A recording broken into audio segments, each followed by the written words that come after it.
Tu dis que ça ne t'atteint plus. Tu dis que tu as appris à vivre avec. Tu dis que tu n'as besoin de personne. Mais ce n'est pas vrai. Parce que si c'était vrai, tu ne serais pas ici. Tu connais cette sensation. Elle ne fait pas de bruit. Elle ne laisse pas de cicatrices visibles. Mais elle pèse. Elle pèse dans ton ventre quand tu entres dans une pièce. Elle pèse quand tu publies quelque chose et que personne ne réagit. Elle pèse quand tu envoies un message et que le silence répond. Le rejet social ne crie pas. Il isole. Il installe une question dans ton esprit. Une question lente. Persistante. Pourquoi pas moi? Tu ne la dis pas à voix haute. Mais elle est là. Quand tu vois les autres rire. Quand tu vois les autres s'inviter. Quand tu vois les autres être choisis. Tu fais semblant de ne pas regarder. Tu fais semblant de ne pas comparer. Mais ton esprit compare. Toujours.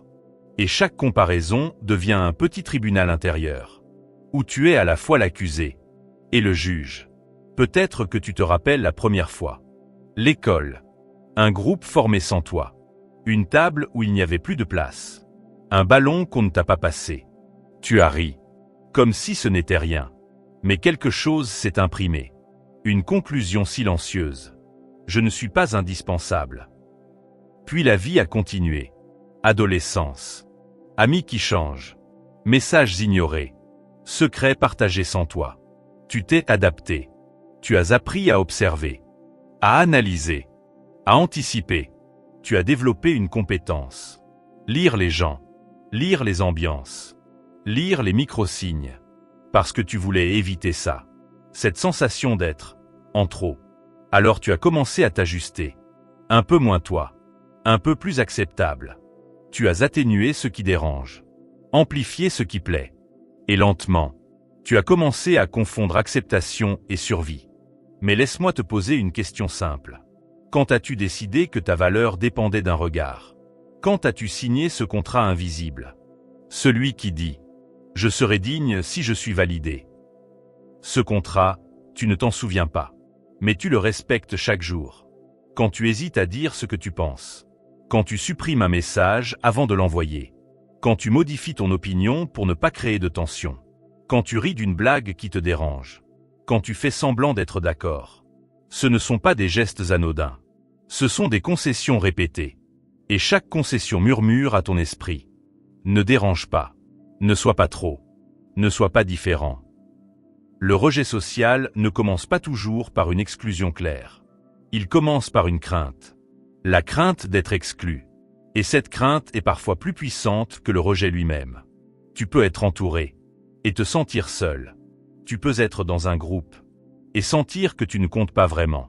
Tu peux recevoir des messages et savoir que tu n'es pas prioritaire. Et cette sensation te poursuit. Elle influence tes décisions. Elle influence tes relations. Elle influence la manière dont tu te présentes au monde. Tu te demandes, si je dis ça, vont-ils me trouver bizarre? Si je montre vraiment qui je suis, vont-ils partir? Si je m'affirme, vais-je être isolé? Alors tu choisis la sécurité, la neutralité, la conformité. Et plus tu choisis la conformité, plus tu t'éloignes de toi-même. Il y a une douleur particulière dans le rejet social. Ce n'est pas une douleur explosive. C'est une érosion lente de l'estime. Tu commences à te demander si quelque chose cloche chez toi. Peut-être que tu es trop sensible, trop intense, trop silencieux, trop franc, trop différent. Trop devient ton étiquette. Et tu essaies de devenir moins visible, moins bruyant, moins authentique. Mais écoute bien ceci. Le problème n'est peut-être pas que tu sois trop. Le problème est que tu essaies d'entrer dans des espaces qui ne sont pas faits pour toi. Mais nous n'en sommes pas encore là. Pour l'instant, je veux que tu regardes en face cette vérité. Le rejet t'a façonné. Peut-être plus que tu ne veux l'admettre. Il a façonné ta manière de parler, ta manière d'aimer, ta manière de te taire. Il a peut-être même façonné ton ambition. Certaines personnes cherchent la réussite pour accomplir un rêve. D'autres la cherchent pour prouver qu'elles ne sont pas insignifiantes. Sois honnête. Dans quelle catégorie te situes-tu? Le rejet peut devenir un moteur. Mais un moteur alimenté par la blessure. Et ce moteur ne s'arrête jamais. Parce que la validation obtenue ne guérit pas la blessure initiale. Elle l'apaise temporairement. Puis le doute revient. Plus subtil. Plus profond. Tu réussis quelque chose. Mais tu te demandes si c'était un hasard. Tu es accepté quelque part. Mais tu te demandes si ça va durer. Tu reçois un compliment. Mais tu le minimises. Parce qu'au fond, tu n'as jamais vraiment changé la croyance de départ. Je dois mériter ma place. Pourquoi ? Pourquoi crois-tu que ta place n'est pas naturelle ? Un arbre ne mérite pas sa place dans la forêt. Il pousse. Un oiseau ne mérite pas sa place dans le ciel. Il vole. Mais toi, tu as appris que ta place dépend d'un vote, d'une approbation, d'un consensus. Et cela t'épuise. Parce que tu ne peux pas contrôler le vote. Tu peux être brillant et dérangé. Tu peux être gentil et ignoré. Tu peux être authentique et incompris. Le rejet social n'est pas toujours rationnel. Il est souvent tribal. Les humains fonctionnent en groupe. Et les groupes ont des codes, des normes, des dynamiques invisibles. Si tu ne corresponds pas au code, tu peux être mis à l'écart. Non parce que tu es inférieur, mais parce que tu es différent. Et la différence fait peur. Surtout à ceux qui n'ont pas encore accepté la leur. Peut-être que tu as vécu cela récemment. Une discussion où ton opinion a été balayée. Une relation où tu donnais plus que tu ne recevais. Un groupe où tu étais présent mais jamais consulté. Et tu as ressenti cette contraction intérieure. Cette vieille blessure qui se réveille. Tu t'es demandé, dois-je changer ? Dois-je m'adapter davantage ? Dois-je devenir plus comme eux ? C'est ici que commence le vrai combat. Pas à l'extérieur, à l'intérieur. Parce que chaque rejet te place devant un choix invisible. Te trahir ou t'assumer. Et au début, se trahir semble plus simple, plus stratégique, plus sûr. Mais chaque trahison intérieure laisse une trace. Une micro-fissure dans ton intégrité. Et un jour, tu te réveilles fatigué. Fatigué de jouer un rôle. Fatigué de surveiller chaque mot. Fatigué de chercher des signes d'approbation. Fatigué de t'adapter en permanence. Et peut-être que c'est pour cela que tu écoutes ces mots aujourd'hui. Parce qu'une partie de toi en a assez. Assez de courir après l'acceptation. Assez de te mesurer aux autres. Assez de te sentir secondaire. Mais laisse-moi te dire une chose importante. Le rejet n'est pas seulement une expérience extérieure. C'est une interprétation intérieure. Deux personnes peuvent vivre la même situation. L'une dira « Ils ne m'ont pas choisi ». L'autre dira « Ce n'était pas mon endroit ».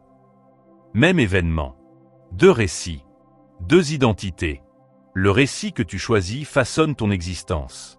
Si tu te racontes que tu es exclu, tu commenceras à agir comme quelqu'un d'exclu. Si tu te racontes que tu es incompatible, tu commenceras à chercher les espaces qui te correspondent. La différence est immense. Mais pour l'instant, je ne veux pas te donner de solution rapide. Je veux que tu ressentes. Ressens ces moments où tu as douté de ta valeur. Ressens ces instants où tu as observé les autres être choisis. Ressens ces soirées où tu as prétendu être occupé alors que tu étais simplement non invité. Ce n'est pas pour te faire souffrir. C'est pour te faire comprendre. Comprendre que cette douleur est humaine. Universelle. Ancienne.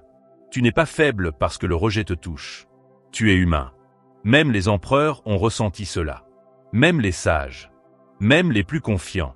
La différence ne réside pas dans l'absence de rejet. Elle réside dans la manière de l'interpréter. Mais cela, nous l'explorerons plus loin. Pour l'instant, je veux que tu observes quelque chose. Malgré tout ce que tu as vécu, tu es encore debout. Malgré les silences, malgré les exclusions, malgré les incompréhensions, tu es encore là. Et cela signifie une chose essentielle. Le rejet ne t'a pas détruit. Il t'a marqué. Oui, mais il ne t'a pas brisé. Et peut-être que cette marque deviendra une force. Mais pour transformer une blessure en force, il faut d'abord arrêter de la fuir. Alors reste ici. Reste avec cette vérité inconfortable. Tu as cherché à être accepté. Et cela t'a parfois éloigné de toi-même. Mais rien n'est perdu. Rien n'est définitif. Car la valeur que tu cherches à l'extérieur n'a jamais quitté l'intérieur. Et dans la prochaine partie, nous allons descendre plus profondément. dans la mécanique psychologique du rejet, dans ses racines, dans ses illusions, et dans la possibilité de t'en libérer. Pour l'instant, respire, et pose-toi cette question simple. Si personne ne devait m'approuver, qui serais-je vraiment? Tu crois que le rejet est un événement. En réalité, c'est un mécanisme, un enchaînement précis, presque mathématique, un regard, une absence de réponse, une invitation oubliée, puis une pensée, puis une émotion, puis une conclusion. Et cette conclusion devient une croyance. Le rejet social ne te blesse pas seulement par ce qui arrive. Il te blesse par l'histoire que tu racontes à partir de ce qui arrive. Regardons cela avec calme. Tu envoies un message. Il reste sans réponse. Fait brut. Ton esprit entre en mouvement. J'ai dû dire quelque chose de mal. Il m'ignore volontairement. Je ne compte pas. En quelques secondes, tu passes d'un silence à une remise en question identitaire. C'est ici que tout commence. Le cerveau humain est programmé pour détecter les menaces sociales. Pendant des millénaires, être exclu du groupe signifiait l'isolement. Et l'isolement signifiait la mort. Ton système nerveux n'a pas évolué au rythme des réseaux sociaux. Il réagit encore comme si chaque rejet mettait ta survie en danger.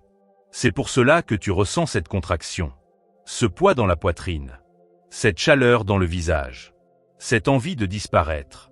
Le rejet active la même zone cérébrale que la douleur physique. Ce n'est pas une métaphore. C'est biologique. Mais ce qui est biologique n'est pas forcément définitif. Car entre l'événement et ta réaction, il existe un espace minuscule, presque invisible. Et c'est dans cet espace que réside ta liberté. Mais pour l'instant, observe comment le mécanisme fonctionne. Premier stade, la perception. Tu interprètes un signe comme un rejet. Mais est-ce toujours un rejet? Quelqu'un peut être occupé, distrait, pris dans ses propres préoccupations. Mais ton esprit choisit l'hypothèse la plus douloureuse. Pourquoi? Parce que ton cerveau préfère une explication négative à l'incertitude. L'incertitude est insupportable. Alors tu remplis les blancs. Deuxième stade, la personnalisation. Tu transformes un comportement en verdict sur ta valeur. Quelqu'un ne t'invite pas. Tu conclus, je ne suis pas intéressant. Quelqu'un critique ton idée. Tu conclus, je suis incompétent. Tu vois le glissement? Un fait externe devient une définition interne. Troisième stade, la généralisation. Un rejet devient toujours. Une exclusion devient jamais. Je ne suis jamais choisi. Les gens finissent toujours par partir. Je ne corresponds nulle part.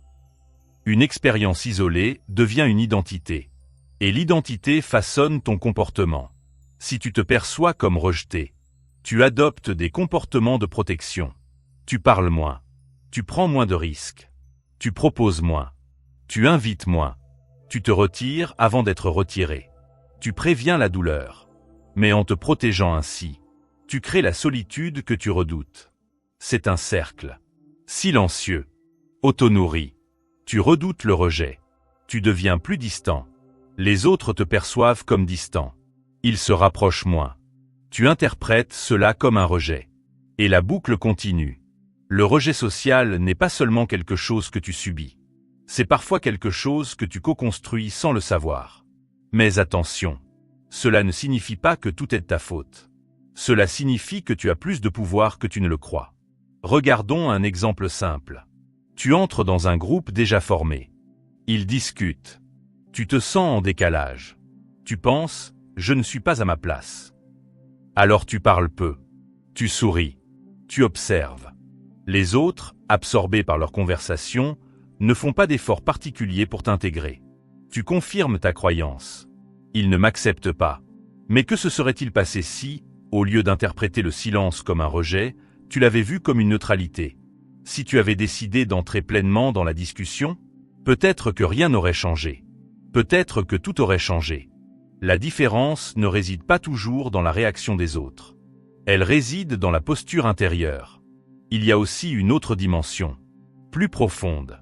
Le rejet touche souvent des blessures plus anciennes. Un rejet adulte réactive parfois un souvenir d'enfance. Une sensation familière. Le sentiment de ne pas être assez bon. assez intéressant, assez aimable. Et alors, la douleur est disproportionnée. Parce qu'elle ne vient pas seulement du présent. Elle vient du passé. Chaque nouveau rejet appuie sur une cicatrice invisible. Et tu crois que c'est la situation actuelle qui te détruit. Alors que c'est l'accumulation. Les couches successives. Les interprétations répétées. Il y a aussi une vérité difficile. Le monde n'est pas conçu pour inclure tout le monde partout. Les groupes humains fonctionnent par affinité, par valeurs partagées, par rythme similaire. Si tu es introverti dans un groupe extraverti, tu peux te sentir exclu. Si tu es profond dans un environnement superficiel, tu peux te sentir isolé. Si tu es ambitieux parmi des gens passifs, tu peux déranger. Mais incompatibilité n'est pas infériorité. Et pourtant, tu confonds les deux. Tu interprètes l'incompatibilité comme une preuve que tu dois changer. Mais changer pour correspondre à quoi? À qui? À quel modèle? Et qui décide que ce modèle est supérieur? Observe la pression sociale contemporaine. Popularité mesurée en chiffres. Validation quantifiée. Comparaison permanente. Chaque notification devient un mini-test de valeur. Chaque absence de réaction devient une mini-condamnation. Tu es exposé à des dizaines de micro-rejets invisibles chaque jour. Un message lu sans réponse. Une publication ignorée. Une discussion où tu n'es pas mentionné. Ton système nerveux ne fait pas la différence entre un rejet majeur et ses micro-fractures répétées. Il enregistre. Il accumule. Il renforce la croyance. Je ne suis pas prioritaire. Mais pose-toi cette question. Depuis quand ta valeur dépend-elle de ta visibilité? Depuis quand ta profondeur dépend-elle du nombre de réactions? Le rejet social moderne est amplifié par la comparaison constante. Tu vois les autres entourés, invités, choisis, mais tu ne vois pas leurs moments de solitude. Tu compares ton intérieur à leur façade. Et tu perds toujours. Parce que tu compares l'intégralité de tes doutes à la surface de leur vie. C'est un piège mental. Et ce piège fonctionne parce que tu as appris à chercher ta confirmation à l'extérieur. Mais allons plus loin. Pourquoi le rejet fait-il si mal? Parce qu'il menace deux besoins fondamentaux. L'appartenance et la reconnaissance. L'appartenance te dit « je fais partie du groupe ». La reconnaissance te dit « je suis vu ». Quand l'un ou l'autre est menacé, ton identité tremble. Tu n'as pas seulement peur d'être seul. Tu as peur de ne pas exister pleinement. Car exister, pour l'être humain, c'est être perçu, être reconnu, être validé. Mais voici la vérité que peu acceptent. Si ton sentiment d'existence dépend entièrement du regard d'autrui, tu vivras dans une instabilité permanente. Parce que le regard change. Les gens changent. Les contextes changent. Aujourd'hui, tu es inclus. Demain, tu es remplacé. Si ton ancrage est extérieur, tu seras toujours vulnérable. Le rejet social révèle donc une question plus profonde. Sur quoi est fondée ton identité? Sur les réactions des autres? Ou sur une conviction intérieure? Pour beaucoup, cette conviction intérieure n'a jamais été construite. On leur a appris à réussir, à plaire, à performer, mais pas à s'accepter. Alors ils deviennent dépendants de l'approbation. Et le rejet devient une catastrophe. Non pas parce qu'ils sont rejetés, mais parce que leur valeur repose sur l'acceptation. Mais écoute ceci attentivement. Le rejet ne dit rien de définitif sur toi. Il dit quelque chose sur la relation, sur le contexte, sur la compatibilité, sur le moment. Mais ton esprit transforme un événement circonstanciel en vérité universelle. Et c'est ici que la souffrance s'intensifie. Car tu ne souffres pas seulement du rejet. Tu souffres de la signification que tu lui donnes. Si quelqu'un ne te choisit pas, cela peut signifier il cherche autre chose. Il est à un autre stade de vie. Il ne comprend pas ta valeur. Il a peur de ta différence. Il est simplement occupé. Mais ton esprit choisit. Je ne suis pas assez. Pourquoi toujours cette version? Parce que c'est la version la plus ancienne, la plus familière, la plus enracinée. La bonne nouvelle, tout ce qui a été appris peut être désappris. Tout récit peut être réécrit. Mais cela demande une chose. Lucidité. Pas autocompassion excessive. Pas victimisation. Lucidité. Voir le mécanisme. Voir la boucle. Voir comment tu participes inconsciemment à ta propre souffrance. Non pour te blâmer, mais pour reprendre le contrôle. Car si tu comprends le mécanisme, tu peux l'interrompre. Et dans la prochaine partie, nous allons explorer comment les sages anciens ont regardé cette douleur. Comment ils ont appris à ne pas dépendre du regard du monde. Comment ils ont transformé le rejet en liberté. Pour l'instant, retiens ceci. Le rejet social n'est pas seulement une expérience. C'est une interprétation. Et ce que tu interprètes, tu peux le transformer. Arrête un instant. Respire. Nous avons observé la mécanique du rejet. Maintenant, nous allons changer de hauteur. Car tant que tu restes au niveau de l'émotion brute, tu es ballotté. Mais si tu montes d'un cran, tu vois différemment. Les sages antiques connaissaient cette douleur. Ne crois pas que le rejet soit un problème moderne. Il est aussi ancien que l'humanité. Dans l'agora de Socrate, les foules l'écoutaient, puis le condamnaient. Dans les rues de Rome, Sénèque fut exilé malgré sa sagesse. Épictète était esclave. Marc Aurèle dirigeait un empire, et se sentait pourtant seul face à l'incompréhension. Le rejet n'épargne ni les puissants, ni les sages. La différence ne réside pas dans l'expérience. Elle réside dans l'interprétation. Épictète enseignait une idée simple, radicale. Il divisait le monde en deux catégories. Ce qui dépend de nous, ce qui ne dépend pas de nous. C'est tout. Mais dans cette simplicité se trouve une révolution intérieure. Dis-moi, l'opinion des autres dépend-elle de toi? Non. Leur affection? Non. Leur validation? Non. Leur capacité à te comprendre? Non. Ce qui dépend de toi. Ton jugement, ta conduite, ton intention, ta dignité. Et pourtant, tu passes une grande partie de ton énergie à tenter de contrôler ce qui ne t'appartient pas. Tu ajustes ton comportement pour influencer l'opinion. Tu retiens tes mots pour éviter la désapprobation. Tu cherches des signes d'acceptation. Tu surveilles les réactions. C'est une bataille perdue d'avance. Car tu tentes de maîtriser un territoire qui n'est pas le tien. Épictète disait, « Si tu veux être libre, ne désire rien qui dépende d'autrui. » Observe la puissance de cette phrase. La liberté ne consiste pas à être aimé de tous. La liberté consiste à ne pas être esclave du besoin d'être aimé. Il y a une différence immense. Marc Aurèle écrivait dans ses Pensées pour moi-même. Je fais ce qui est juste. Le reste ne me concerne pas. C'est presque brutal, mais profondément libérateur. Si quelqu'un te rejette, tu peux te poser une question stoïcienne. Ai-je agi avec intégrité? Si la réponse est oui, le rejet n'a plus le pouvoir de définir ta valeur. Sénèque disait, « Celui qui dépend de l'opinion d'autrui est malheureux. » Pourquoi? Parce que l'opinion est instable, changeante, subjective. Un jour on t'admire, le lendemain on t'oublie. Si ton estime repose sur ces fluctuations, tu vivras dans une tempête permanente. Le stoïcien cherche autre chose. Un centre stable, un axe intérieur. Imagine une colonne de pierre. Autour d'elle, le vent souffle. Les voix critiquent, les regards jugent. Mais la colonne reste droite. Non par arrogance, par ancrage. Le rejet social devient alors un test. Non pas un test de popularité. Un test d'alignement. Suis-je fidèle à moi-même? Ou ai-je trahi mes valeurs pour être accepté? Voici la vérité que peu osent regarder. La peur du rejet est souvent plus destructrice que le rejet lui-même. Car elle te pousse à l'autocensure. Et l'autocensure répétée détruit lentement l'estime. Les stoïciens ne cherchaient pas à être aimés. Ils cherchaient à être justes.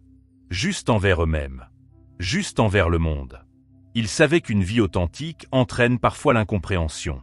Socrate ne cherchait pas l'approbation. Il cherchait la vérité. Et la vérité dérange. Pose-toi cette question avec honnêteté. Combien de fois as-tu gardé le silence pour éviter d'être mal vu? Combien de fois as-tu accepté moins que ce que tu méritais pour ne pas être exclu? Combien de fois as-tu modifié ton opinion pour préserver l'harmonie? Chaque fois que tu fais cela, tu échanges un peu de ton intégrité contre un peu de sécurité. Et la sécurité est toujours temporaire. La perte d'intégrité, elle, laisse une trace. Les stoïciens ne proposaient pas l'indifférence froide. Ils proposaient la hiérarchie des priorités. Ce qui est le plus important n'est pas d'être accepté. C'est d'être en accord avec ta conscience. Marc Aurèle rappelait « Si ce n'est pas juste, ne le fais pas. Si ce n'est pas vrai, ne le dis pas. » Remarque, il ne dit pas « Si ce n'est pas populaire. » Il ne dit pas « Si cela ne te rend pas aimé. » Il parle de justice, de vérité, pas de validation. Le rejet social devient alors un révélateur. Il révèle si tu vis selon des principes ou selon des attentes. Mais allons plus loin. Pourquoi le stoïcien ne craint-il pas le rejet? Parce qu'il comprend une chose fondamentale. La valeur morale d'un être humain ne dépend pas du regard collectif. Elle dépend de son caractère. Et le caractère est interne, non négociable, non soumis au vote. Tu peux être rejeté et intègre. Tu peux être applaudi et corrompu. L'approbation ne garantit pas la droiture. Le rejet ne prouve pas la faute. C'est un changement de paradigme. Tant que tu crois que l'acceptation est une preuve de valeur, tu seras vulnérable. Mais si tu décides que ta valeur réside dans ton comportement, alors le rejet devient secondaire. Cela ne signifie pas qu'il ne fait plus mal. Cela signifie qu'il ne te définit plus. Imagine une scène concrète. Tu exprimes une opinion sincère. Quelqu'un te critique. Au lieu de te contracter, tu observes. Est-ce une critique juste? Si oui, tu as juste. Sinon, tu la laisses passer. Tu ne te défends pas frénétiquement. Tu ne cherches pas à convaincre à tout prix. Tu examines. Tu choisis. Puis tu continues. C'est cela, la liberté stoïcienne. Une liberté intérieure. Pas une absence de conflit. Une absence de dépendance. Le rejet devient alors une opportunité d'entraînement. Comme un poids que l'on soulève pour renforcer un muscle. Chaque fois que tu restes aligné malgré l'incompréhension, tu renforces ton centre. Mais si tu cèdes à chaque pression sociale, tu affaiblis ton axe. Les sages orientaux partageaient cette idée. Lao Tse écrivait « Celui qui se connaît lui-même est éclairé. » Se connaître implique accepter que tout le monde ne te comprendra pas. Et ce n'est pas grave. Le monde n'a jamais fonctionné par unanimité. Chercher l'unanimité est une illusion coûteuse. Le stoïcien choisit la cohérence, pas l'unanimité. Il préfère être en paix avec sa conscience qu'en paix avec l'opinion. Et voici la bascule essentielle. Le rejet social te fait croire que tu perds quelque chose. Mais parfois, tu perds simplement une illusion. L'illusion que tu dois plaire pour exister. L'illusion que tu dois correspondre pour être digne. L'illusion que l'acceptation est un droit acquis. Non. L'acceptation est circonstancielle.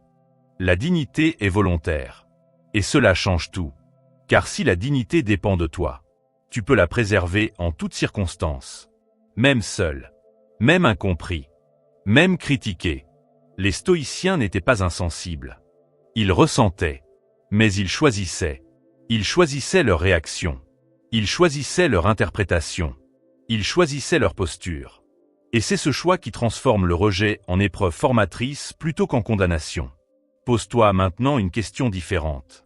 Et si le rejet était un filtre qui élimine les environnements incompatibles. Un filtre qui révèle les relations superficielles. Un filtre qui t'oblige à t'ancrer en toi-même. Ce que tu appelles rejet peut être une sélection naturelle. Un tri. Un ajustement. Mais seulement si tu refuses de le transformer en verdict sur ta valeur. Le stoïcien ne demande pas « Pourquoi ne m'a-t-on pas choisi ?» Il demande « Ai-je été fidèle à moi-même ?»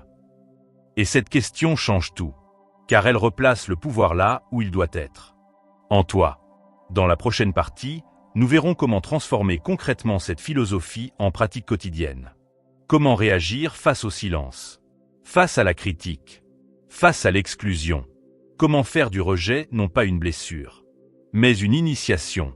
Pour l'instant, retiens ceci. Tu ne contrôles pas l'opinion. Tu contrôles ton caractère. Et tant que ton caractère reste intact, aucun rejet ne peut te diminuer. Il existe deux manières de vivre le rejet. Comme une humiliation ou comme une initiation.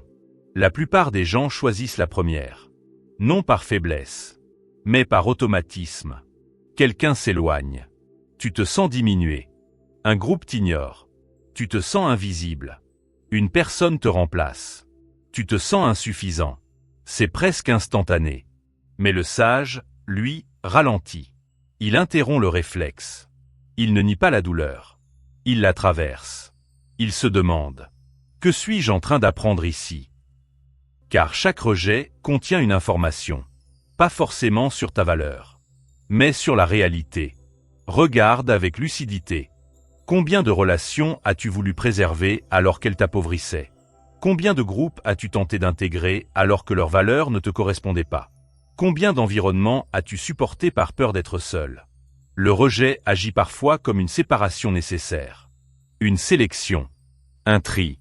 Tu appelles cela une perte. Mais c'est peut-être un nettoyage. Dans la nature, l'arbre perd ses feuilles. Il ne pleure pas. Il se prépare. Dans la vie humaine, nous confondons perte et échec. Pourtant, certaines pertes sont des allègements. Certaines exclusions sont des redirections. Marc Aurèle écrivait: ce qui arrive est adapté à ta nature, comme la nourriture au corps. Cela ne signifie pas que tout est agréable. Cela signifie que tout peut être utilisé. Le rejet devient alors un matériau brut, que tu peux sculpter. Mais seulement si tu refuses de t'identifier à lui. Il y a une transformation qui s'opère lorsque tu cesses de demander: pourquoi suis-je rejeté? Et que tu commences à demander: qu'est-ce que cela révèle? Parfois, cela révèle une dépendance affective. Parfois, cela révèle une peur de la solitude. Parfois, cela révèle un besoin excessif de validation. Parfois, cela révèle simplement une incompatibilité. Mais quoi qu'il en soit, cela révèle. Et la révélation est un pouvoir. Prenons une situation concrète. Tu proposes une idée. On la critique. Avant, tu aurais interprété cela comme un rejet personnel. Maintenant, tu peux faire autre chose. Tu peux distinguer la critique de l'idée de la critique de ton être. L'une est technique, l'autre est identitaire. La plupart des souffrances viennent de cette confusion. Un refus n'est pas une négation de ton existence. Un désaccord n'est pas une négation de ta valeur. Mais ton esprit fusionne les deux. Et tu souffres. L'initiation commence quand tu apprends à séparer. Séparer le fait de l'interprétation. Séparer la situation de ton identité. Séparer l'événement de ton estime. C'est un entraînement. Comme un muscle. Au début, tu échoues. Tu te vexes. Tu rumines. Puis tu observes. Tu prends du recul. Tu ajustes. Et petit à petit, le rejet perd sa charge dramatique. Il devient un événement parmi d'autres. Il ne déclenche plus une crise intérieure. Il déclenche une analyse calme. Épictète disait: n'exige pas que les choses arrivent comme tu le souhaites, mais souhaite qu'elles arrivent comme elles arrivent. C'est une phrase difficile, mais elle contient une clé. Tu ne peux pas contrôler le comportement des autres. Tu peux contrôler ta posture. Et ta posture détermine ta croissance. Il existe un paradoxe puissant. Plus tu acceptes la possibilité d'être rejeté, moins tu es manipulable. Quand tu acceptes intérieurement, il est possible que cette personne ne m'apprécie pas. Tu deviens libre de t'exprimer. Quand tu acceptes, il est possible que je ne sois pas invité. Tu deviens libre d'organiser ta propre vie. Quand tu acceptes, il est possible que je ne corresponde pas ici. Tu deviens libre de partir. La peur du rejet te retient. L'acceptation du rejet te libère. Et cette liberté change ton énergie. Les autres le sentent. Une personne qui n'a pas peur de déplaire dégage une stabilité. Une personne qui n'implore pas l'acceptation inspire le respect. Non par domination, par solidité. Regarde les individus qui t'impressionnent. Ils ne cherchent pas à être aimés de tous. Ils sont cohérents, alignés, parfois controversés, mais entiers. Le rejet devient alors un filtre naturel. Il éloigne ceux qui ne te correspondent pas. Il rapproche ceux qui résonnent. Mais cela demande du courage. Le courage de supporter l'inconfort temporaire. Le courage de la solitude transitoire. Le courage de la différence assumée. Sénèque écrivait: ce n'est pas parce que les choses sont difficiles que nous n'osons pas. C'est parce que nous n'osons pas qu'elles sont difficiles. Le rejet te semble insupportable parce que tu l'évites à tout prix. Mais si tu t'exposes volontairement à l'inconfort, il diminue. Exprime ton opinion. Propose. Invite. Tente. Non pour provoquer, mais pour t'entraîner. Chaque exposition volontaire au risque de rejet renforce ta résilience. Tu réalises que tu survis, que ton monde ne s'effondre pas, que ton identité reste intacte. Et progressivement, tu cesses de vivre en fonction de l'approbation. Il y a une autre dimension essentielle. Le rejet te force à développer une relation avec toi-même. Si tu ne peux pas supporter ta propre compagnie, le rejet sera toujours une menace. Mais si tu cultives une vie intérieure riche, la solitude devient un espace de réflexion, un espace de création, un espace de croissance. La dépendance sociale diminue quand l'ancrage intérieur augmente. Ce n'est pas un rejet de l'autre. C'est un rééquilibrage. Tu ne cherches plus à combler un vide. Tu partages une plénitude. Et cela change la dynamique. Les relations deviennent un choix, non une nécessité désespérée. Le rejet n'est plus une catastrophe. C'est une information. Il te dit « pas ici ». Il ne dit pas « nulle part ». Mais ton esprit transforme « pas ici » en « jamais ». Et c'est cette généralisation qui te détruit. Interromps-la. Chaque fois que tu ressens cette douleur, pose-toi ces questions. Est-ce un rejet définitif ou une incompatibilité circonstancielle? Est-ce une critique constructive ou une projection de l'autre? Est-ce une perte réelle ou une redirection? Tu verras que souvent, la réponse est moins dramatique que ton interprétation. L'initiation consiste à passer de la réaction à la réflexion, du réflexe à la conscience, de la peur à la compréhension. Et un jour, quelque chose bascule. Tu entres dans une pièce sans chercher à être validé. Tu parles sans chercher l'approbation. Tu proposes sans craindre le refus. Et si le rejet survient, tu restes stable. Parce que ton identité ne repose plus sur l'acceptation. Elle repose sur l'alignement. C'est ici que le rejet cesse d'être une blessure. Il devient un outil de tri, un outil de renforcement, un outil d'évolution. Et dans la dernière partie, nous allons intégrer tout cela. Nous allons transformer cette compréhension en principes concrets, en habitudes quotidiennes, en postures durables, pour que le rejet social ne soit plus une menace silencieuse, mais une épreuve maîtrisée. Retiens ceci pour l'instant. Le rejet n'est pas la fin. Il est parfois le commencement de ton autonomie intérieure, le commencement de ta véritable force. Nous arrivons au point décisif. Pas un point théorique, un point existentiel. Tu as compris le mécanisme. Tu as vu le regard des sages. Tu as entrevu le rejet comme initiation. Mais maintenant, il reste une question. Comment vis-tu, concrètement, après avoir compris tout cela? Car la compréhension sans transformation ne change rien. La sagesse n'est pas une idée. C'est une posture. Une manière d'entrer dans une pièce. Une manière de répondre à un silence. Une manière d'accepter un refus. Ce que tu cherches, au fond, ce n'est pas l'absence de rejet. C'est l'invulnérabilité intérieure. Non pas une carapace froide, mais une solidité calme. Une dignité qui ne dépend plus des regards. Alors écoutons clairement. Le rejet social ne disparaîtra jamais complètement, mais son pouvoir peut s'effondrer. Et cela commence par une décision intérieure. Décide que ta valeur n'est plus négociable. Décide qu'elle ne dépend plus des invitations, ni des compliments, ni des applaudissements, ni des silences. La valeur n'est pas un résultat. C'est une position. Tu n'as pas à la gagner. Tu as à l'incarner. Marc Aurèle écrivait: la meilleure revanche est de ne pas ressembler à celui qui t'a offensé. Applique cela au rejet. Quelqu'un t'ignore? Ne t'ignore pas toi-même. Quelqu'un te diminue? Ne te diminue pas intérieurement. Quelqu'un te rejette? Ne te rejette pas. Car le plus grand danger n'est pas d'être exclu. C'est d'intégrer l'exclusion comme vérité sur toi. Il existe 5 principes simples, clairs, radicaux. Si tu les appliques, le rejet ne pourra plus te définir. 1. Ne te trahis plus pour être accepté. C'est la règle fondatrice. Observe-toi. Chaque fois que tu ajustes excessivement ton discours pour plaire, chaque fois que tu caches une opinion légitime, chaque fois que tu ris pour ne pas déranger, tu renforces ta dépendance. Le prix de l'acceptation ne doit jamais être ton authenticité. Car si tu es accepté pour une version modifiée de toi-même, tu ne seras jamais en paix. Tu vivras dans la peur d'être découvert. La paix commence quand tu assumes le risque de déplaire. 2.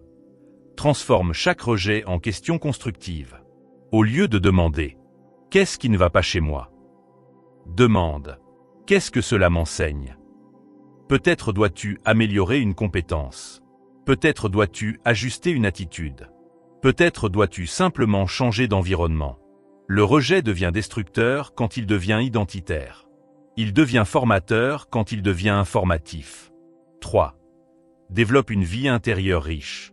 Si ton monde intérieur est vide, le monde extérieur te contrôlera. Lis, réfléchis, écris, médite, marche seul, crée. Lorsque tu apprécies ta propre compagnie, la solitude n'est plus une menace. Elle devient un espace de construction. Et alors, l'acceptation sociale devient un bonus.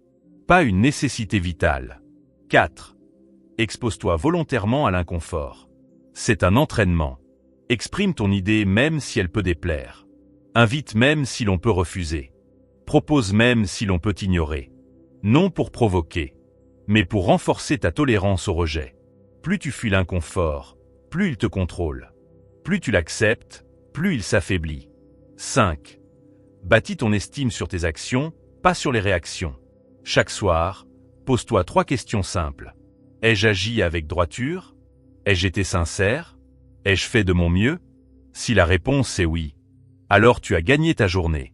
Même si personne ne t'a applaudi. Même si personne ne t'a remarqué. Même si personne ne t'a choisi. Car tu t'es choisi. Et cela change tout. Il y a un moment précis dans la vie d'un homme ou d'une femme, où quelque chose bascule. Ce moment où tu réalises que courir après l'approbation est épuisant, que chercher à plaire est sans fin, que te conformer ne t'apporte pas la paix. Et tu décides de te tenir droit. Non par arrogance, par respect envers toi-même. Le rejet ne disparaît pas, mais il glisse.